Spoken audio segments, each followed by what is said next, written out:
Imposible. Imposible. Ayan. Yan sila nung sinugod nila yung presinto namin, tapos kinuha nila yung mga armas. Tapos, ayun nga. Mau pala sila. Siya rin ho yung nagsabi sa akin na lolo ko siya.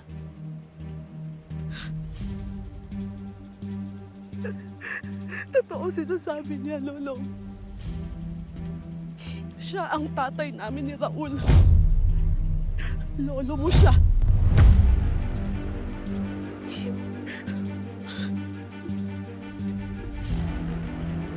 Ito, ibig sabihin lolo ko rin siya.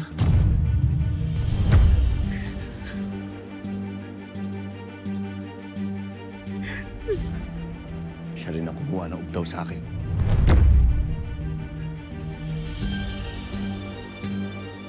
Hindi ko lang maintindihan ano bang pinapakay nila, bakit ba kailangan nilang kuhanin ng ubdaw. Ano pa man ang tunay ng dahilan. Nakasisiguro, hindi ito magiging matagal. Pero kahit na lolo ko siya,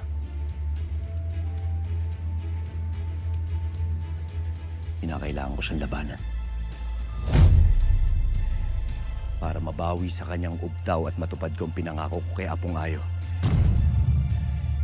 Dahil sa oras na hindi ko maibalik ang ubdaw sa takdang oras, may masamang mangyayari sa ating lahat.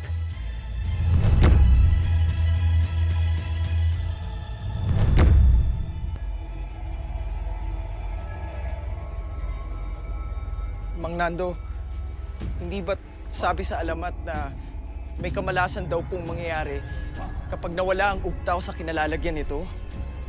Hindi ba't kamalasan na rin ang nangyayari sa atin ngayon? Ang ubtaw ang magbibigay sa atin ng kapangyarihan. Ang ubtaw ang magbibigay sa atin ng tagumpay. Panahon na para maghiganti.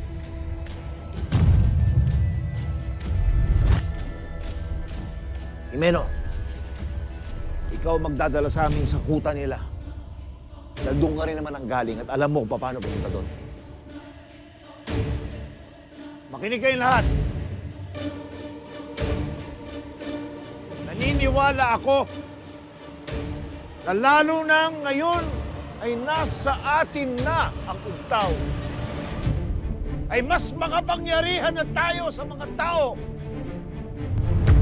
At panahon na para bawiin natin kung ano ang para sa atin.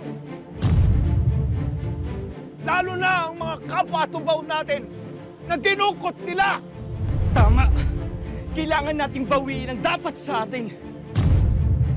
Ipaghiganti natin ang mga kasama natin. Pinapangako ko sa inyo. At sa lahat ng mga tubaw, kasama na rin yung sa mga iba't ibang parte ng mundo, na ibibigay ko sa inyo ang hustisya na matagal nyo nang hinahanap. Ipaparamdam natin sa mga tao ang lupit ng paghihiganti ng katubaw! Mabuhay si Nando! Mabuhay! Mabuhay ang katubaw! Mabuhay!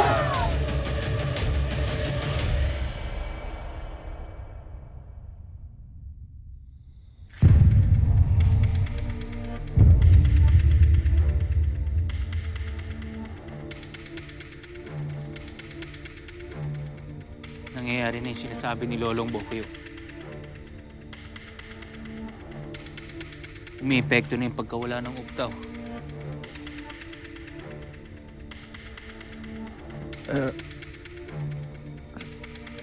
Sasabihin na ba natin sa kanya? Kailangan niyang malaman, Bokyo. Pero wag muna siguro ngayon. Dahil nagpapagaling siya.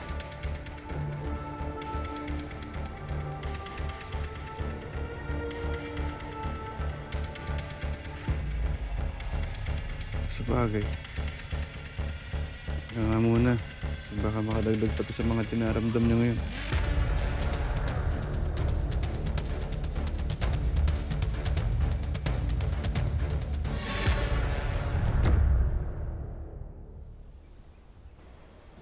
ang bawat barangay hall ng ating bayan may libreng wifi na.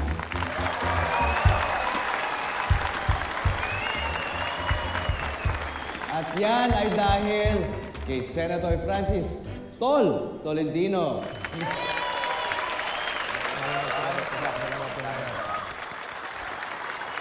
Salamat po, Mayor.